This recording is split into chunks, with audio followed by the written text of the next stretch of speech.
and gentlemen, the story you are about to hear is true. The names have been changed to protect the innocent. Dragnet.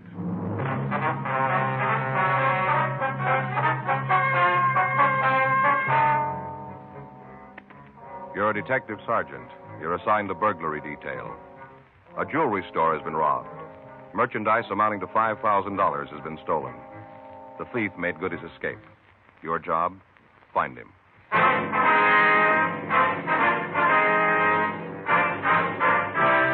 Dragnet, the documented drama of an actual crime. For the next 30 minutes, in cooperation with the Los Angeles Police Department, you will travel step by step on the side of the law through an actual case transcribed from official police files. From beginning to end, from crime to punishment, Dragnet is the story of your police force in action. It was Sunday, September 8th. It was warm in Los Angeles. We were working the day watch out of burglary detail. My partner's Frank Smith. The boss is Chief of Detectives Thad Brown. My name's Friday. We were on our way out to the scene, and it was 10:18 a.m. when we got to 6247 28th Street, the jewelry store. I'll be right there. Yes, sir? It's not a very big place. Probably more room behind that partition there. Yeah. I'm coming. You the police? Yes, sir, that's right. This is my partner, Frank Smith. My name's Friday. I'm glad to meet you. How you do, sir? My name's Hemp, Ray Hemp. This is my store. Yes, sir. Sorry I kept you waiting. I was back in the kitchen making some tea. I was a little nervous, you know. Thought it might help. Mm-hmm. You gentlemen care for some? No, sir. No, thanks, sir. When did you discover the theft? Well, I got back to the store about 40 minutes ago. Saw what had happened, and I called the police right away. Is everything like you found it? Yes, sir. These cases open? That's right. I haven't touched anything in here. Didn't want a chance messing anything up. Yes, sir. Didn't leave very much, huh? A couple of watch bands is about all. Really cleaned out the place. Now, about the watches, what kind were they? Mostly wrist models. A couple of pocket size. Uh-huh. All different brands, but I just got a bunch of Longines in. Took every one of them. Yes, sir. Cleaned me out. Can you tell us how they got into the store? Yes. I'll show you how they chopped a hole right through the wall. All right, sir.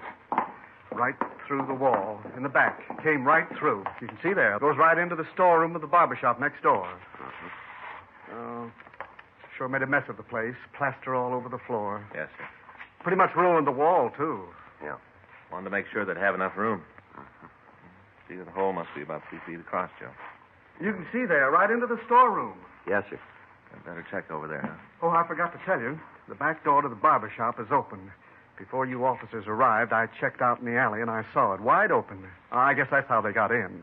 Who owns the barbershop, Mr. Hemp? Ed Justin had the place over 15 years. You know where he lives? Yes, he isn't home, though. As soon as I saw that hole, I tried to call him. You can give us his address and phone number, can you? Yes. We'll want to talk to him. I've got one of his cars up front. All right, sir. We'll check next door. Look at that hole. Must be a good 3 feet across, wouldn't you say? Yes, sir. Here, let me get that door for you. Look at that. What's that? Size of that door. Heavy, double lock. Burglar alarm system out in front. On the skylight up there. Doesn't stop him. Yes, sir. Well, we'll check next door. Seems like kind of a nice little guy, huh? Yeah. Wonder why the thief didn't close the door when he finished. Probably nothing left to steal. Yeah. Take a look at the door here. It doesn't look like it was forced. Well, Justin might have left it unlocked. Boy, they sure made a mess in here, too. Yeah, looks like they had a head start. Huh. The place must use a lot of hair oil. Yeah, only that's liquid soap there. Oh, yeah. Doesn't look like there's any tools around. Well, How you doing? take a look. Want to find something? Come here. What? In the dust here. Can you see it? Yeah. The impressions? Looks like a stocking foot, huh? Yeah. Well, the guy must have worked with his shoes off. That's the way I'd call it. You notice right here? What? In the middle of the print? The stains? Yeah, looks like it could be blood. Possibly might have cut his foot. What do you think? Uh-huh. Well, let's call the crime lab. Have them send a crew out to go over both places. Huh? Yeah. Joe, Now? take a look at the skylight up there. Mm-hmm. It's broken. You better check the roof, huh? All right. Sure looks like hair, Tony. Yeah, it's green. Yeah. There's the drain pipe there. Might have used that to get up. Mm-hmm. We'll have the crew check it. Let's go back in. Yeah. Mr. Hemp? Yes? Find out anything? Well, we're not sure yet, sir. I wonder if you could tell us, is there some way to get to the roof of the building here? Oh, yes. Come on, I'll show you. There. You see? Up in the corner. Trap door. Mm-hmm. Hinged. Swings right up. It's been a while since I've used it. You have something we can use to get up there? Mm-hmm. I've got a ladder. I'll get it. All right, sir. You want me to give you a hand with that? Oh, I can get it. All right. Here, you better let me help you with that. I'll swing my end over, and you can walk it right up under the trap door. All right, be careful now. All right. How's that? That's fine. That'll get it. You want to steady the ladder, Frank? Yeah.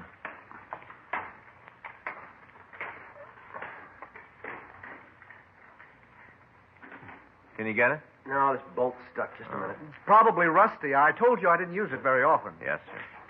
Okay, that's got it. Good.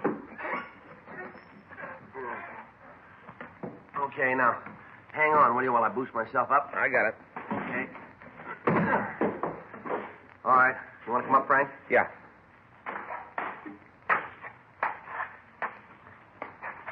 All right, let me give you a hand. Yeah. Wait till I get my foot on the ledge. All right, come on. Okay. You got to lose some weight. Let's take a look at that skyline, huh? Yeah. Well, I'm glad we didn't hit this tar roof at noon. Well, it's still plenty warm. There you can see all of Hemp's place through this one. Mm-hmm. Good spot to case it from, isn't it? Yeah. Let's check that broken skylight. Yeah. Take a look. Yeah, more smears. Well, not much doubt about these. Looks like blood, all right, doesn't it? Yeah. Maybe they did case the stores from here. Uh-huh. Could have cut his foot on a piece of glass, couldn't he? That figures. Still not much to go on. No. It'd take a pretty big cut to make these smears. Well, that'd be something in our favor. How do you mean? It won't heal overnight. The crime lab crew arrived and started their investigation. Photographs were taken of the interiors of both stores, and samples of the plaster and lath materials were held as evidence. Latent fingerprints went over both the jewelry store and the barber shop. Frank and I checked with the people in the neighborhood, but none of them could recall seeing any automobiles or strangers loitering in the vicinity. At 7:20 p.m., the barber, Ed Justin, returned. We questioned him. He said he didn't recall locking the back door to the shop, and he said it was more than possible that he did leave it open. We got a complete list of the stolen merchandise from Ray Hemp, along with the case and movement numbers of the watches. These were distributed to pawn shops throughout the city. Frank and I went back to the city hall and had the stats office start a run on the M.O. used in the burglary. 9:47 p.m., Lieutenant Lee Jones from the crime lab called to say that they'd finished their examination of the physical evidence. He told us that the stains we'd found were blood and that he'd have the grouping test finished for us in the morning. He went on to say that the suspect should have particles of plaster dust and other debris in his clothing. Also, if we were able to find the socks that the thief had worn, the pattern of the material would identify them. At 10:15 p.m., Frank and I finished the log and we checked out of the office. The next morning, we started to run down the list that the stats office had furnished us. It took 2 full days to question all of the men named. At the end of that time, we had what we'd started with, nothing. We talked to informants. None of them could tell us anything. Wednesday, 11:40 a.m., Frank and I checked into the office. Guess I better check the book, huh? Yeah.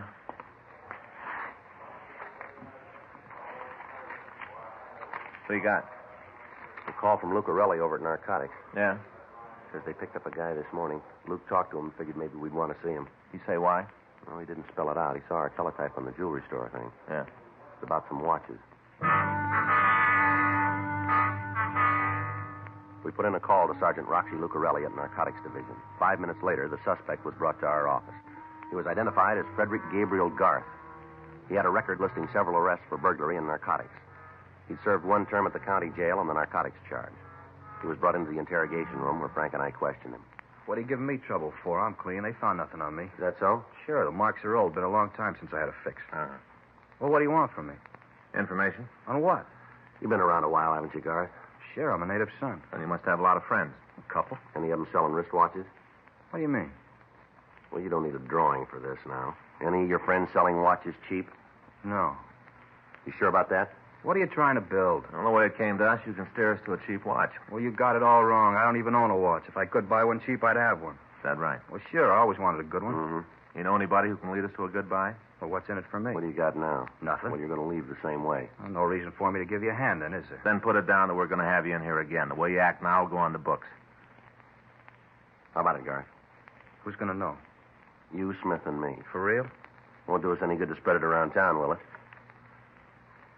Okay, I met a guy last night, showed me a watch he bought for $5. What'd it look like? Gold. Pretty good watch. Fella friend of yours? I know him, that's all. You got a name? Yeah, Victor Gordon. Where'd you see him? Hot dog stand. Well, where's that? Out on Western. Western's a long street. Corner of St. Andrews. What's this Gordon do for a living? I don't know. I just see him around the hot dog stand once in a while. You live around there? Yeah, I got a room near 39th and Western. I don't know the number. It's a big green place. Got those kind of plastic shingles on the roof. Red ones. Mm-hmm. You show it to us? Yeah, a friend of mine has a car. We drove him home a couple of times. Did you get a good look at the watch last night? Yeah? What kind was it? Longines. You're pretty sure about that, are you? Sure, I looked at it pretty good. He took it off his wrist, asked me if I thought it was worth $5. Well, I told him it was. At least I'd pay that for it. It was a real beauty. All right. Can you give us a description of this Gordon fella? Yeah? We want you to show us where he lives. Well, I've ridden this far. No reason to get off now. You got any more on him? You're going to find out anyway. Yeah? This Gordon, Uh-huh. he's an ex-convict. We checked the name and description of Victor Gordon through R&I. We found that he'd served one term for armed robbery in an eastern penitentiary and was not on parole at the time. A check of the ex-convict registration gave us his present address. We also found that he was employed at the Belden Aircraft Corporation in San Fernando. We took Fred Garth out to the address on Western Avenue to verify it for us. He pointed out the house and asked that we drop him off near a streetcar line. After that, Frank and I returned to the rooming house, and we went up to the third floor. We knocked on the door to Gordon's room, and he asked us in. I know what you're climbing on me for. Wild of questions. You ask him to get answers, don't you? We'd like a few. Look, you tell me what all this is about, and maybe it'll shake up my memory. All right, the way we heard it, you were wearing a new watch last night. Well, you got it wrong. Is that so? Yeah, I haven't got a watch. We got it different. Look here.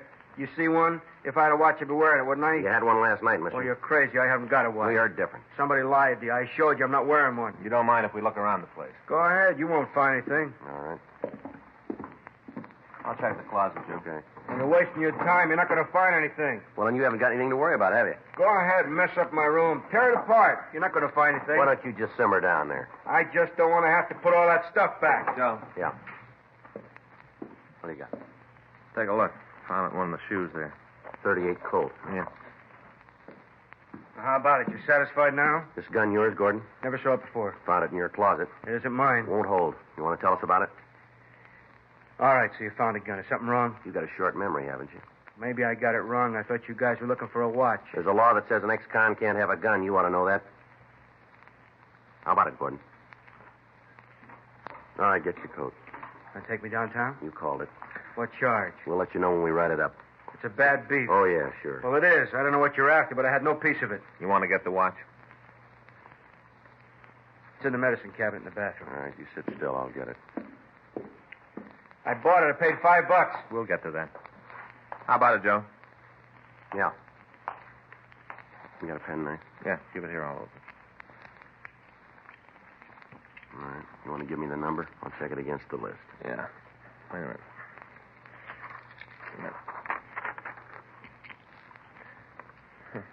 Kind of hard to see. 1, 6, 7, 5, 8. I think the next one's a 9. Let me see then. Yeah, that's a 9. Is it on the list? Wait a minute. Look, I didn't steal it. I was wrong about the gun, but I didn't steal the watch. Look, just sit still. How about it? No, it's not here. Wait a minute. Try the other side. Mm-hmm. Gordon, you're in trouble. Yeah, I know. The gun. No, that's only half of it, this watch. Yeah? It's listed as stolen.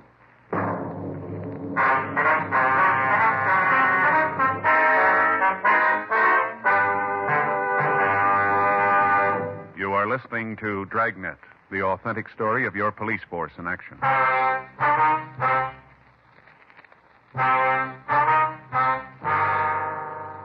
The suspect was taken downtown and questioned. He continued to deny any part in the theft. We put in a call to the place where he worked, and we verified that he'd been there on the night of the burglary. After a half hour of questioning, Victor Gordon told us about the man he'd bought the watch from. He said he didn't know his full name, that he knew him only as Kermit. He went on to say that his girlfriend had been with him when he bought the watch and could verify the story. We contacted the girl, Celia Kirk, and we talked to her. She told us the same story we'd gotten from Gordon. She volunteered the information that Kermit lived in the 3800 block on Gramercy Place. She also told us that his girlfriend lived in the 2900 block on 9th Avenue. We got a complete description of the man, and we checked it through R&I. We came up with a package for a Kermit J. Wayne. When the mugshot was shown to Gordon and Celia Kirk, we got a positive identification. Wayne's arrest record went back to the time he was 15. He was listed as an expert safe burglar and had used a tunneling M.O. on several occasions. Gordon was booked in at the main jail on a charge of violation of the Dangerous Weapons Control Law of 1923, Section 2. 5:40 p.m. Frank and I left the office and drove out to the address on Gramercy Place. Wayne lived on the second floor rear. He wasn't there. In the company of the landlord, we went through his room. Pretty dirty. If you want to check the dresser, I'll get the trunk. Yeah.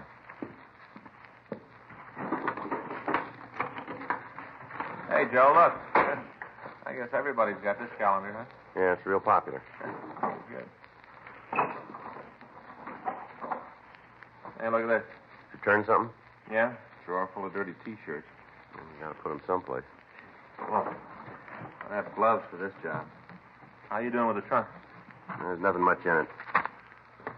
More of those calendars. Wayne must be a fine arts patron. Dirty shirts in this one. I don't know. Maybe the guy hasn't heard of laundries. What do you think? Well, the trunk checks out. Well, how you like that? I should have known. Hmm? Dirty socks, whole drawer full of them. Well, he's neat anyhow. Huh? I'll check the closet.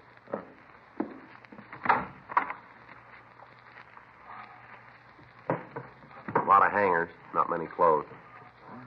Maybe the guy's broke, but that's no reason to be so dirty. How about that bundle there? I haven't looked at it yet. Wait a minute. It might be his clean shirts. No, pair of pants. Figures. They're dirty, too. Wait a minute. Something in the pocket here. Pair of socks. That makes you wrong. What? If he was so neat, they'd be with the others. Well, maybe he had a reason for keeping them here. Why? Take a look. He had a reason. Blood on this one.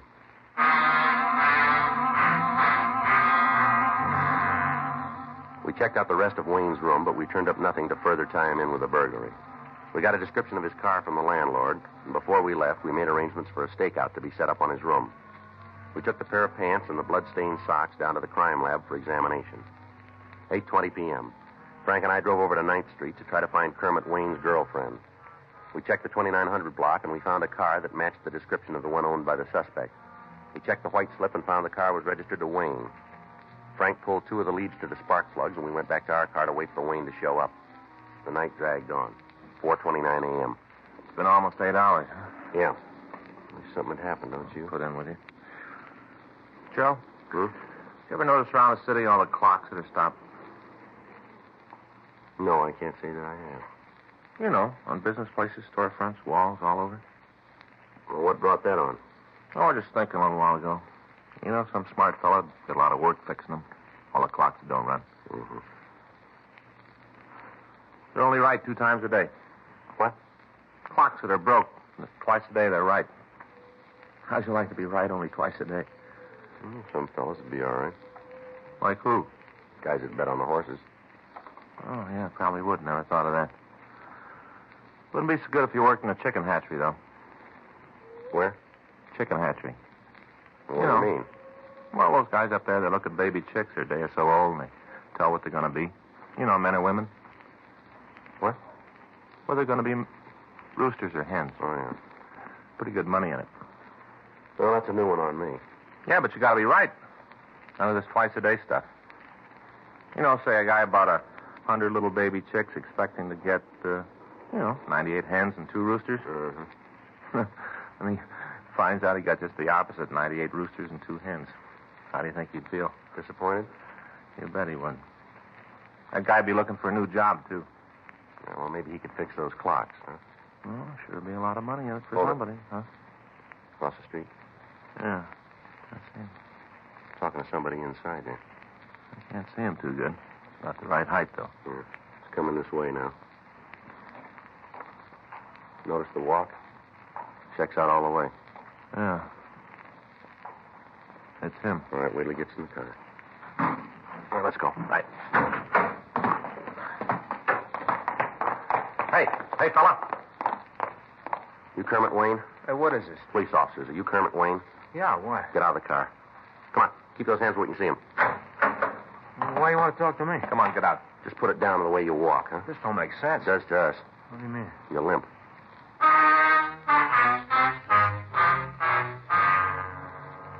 The suspect was taken down to Georgia Street Receiving Hospital.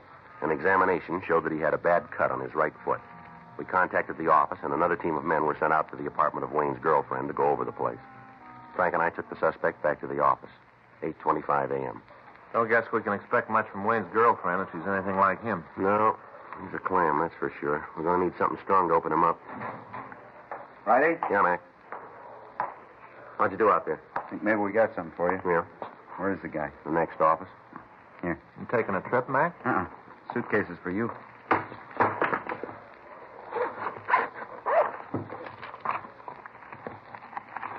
Watches, rings. Huh. Wayne's girlfriend didn't know it, but she was in the jewelry business. Oh, look at this. All Longines.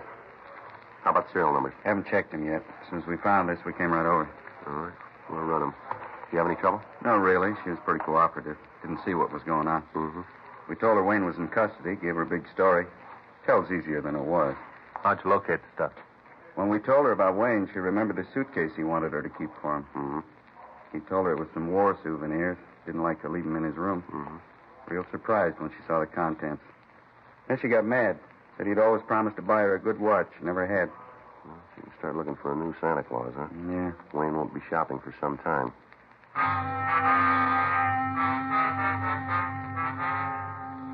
We checked the serial numbers on the watches, and we found that they were the ones taken in the burglary of the jewelry store. All of the other merchandise matched the description that we'd gotten from Ray Hemp. 9:18 a.m. All right, you want to tell us how you cut your foot? I'm giving you nothing. You did it on the skylight over the barber shop, didn't you? You tell me. I don't know. Maybe I cut at the beach. No, we don't think so. I want to see a lawyer. I'll talk to him, but I got nothing for you guys. All right, we got something here we want you to see, Wayne. How about it, Wayne? Look familiar? Who you kidding? Bunch of watches. I've seen watches before. Who hasn't? These are a little different. Look at the suitcase. Does that ring any bells? Don't mean nothing to me. You guys are trying to trap me. I know how you are. Won't work this time. I learned all about you cops a long time ago. I get it. Burglary Friday. Yeah, right. Both of them, huh? Oh, good. Okay. We'll check with you. Want to give us a story now, Wayne? I'll talk to a lawyer. That phone call there. It just called the third strike on you, mister. More blood. All right, I'll give it to you straight. When you went into that jewelry store, you cut your foot. You left blood smears all over the place. You got to stay away from comic We books. got pictures of the smears. Our crime lab matched them up with a pair of socks that we found in your room. The pants we found are loaded with debris that you picked up when you went through that wall. And we can prove it came from the same place. Sound like we're bluffing? You want to tell us about it now? Don't think you're so smart, you ain't. Just got the breaks, that's all. Just the breaks. That's so. Yeah, you cops ain't smart. I learned it real young. Once in a while, the breaks fall on your side. Something else you should have learned real young. You wouldn't be worrying about the breaks now. What's that? The eighth commandment.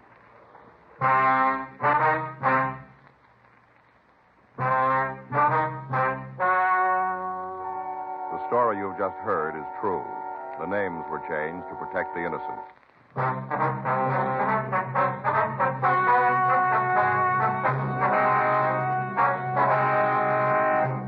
Kermit J. Wayne was tried and convicted of burglary in the first degree.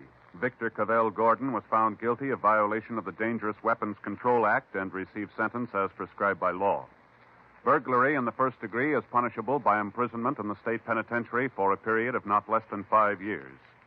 Violation of the Dangerous Weapons Control Act is punishable by imprisonment in the county jail for a period of not more than 1 year, or a fine of $500, or both such fine and imprisonment. You have just heard Dragnet, the authentic story of your police force in action, and starring Jack Webb, a presentation of the United States Armed Forces Radio Service.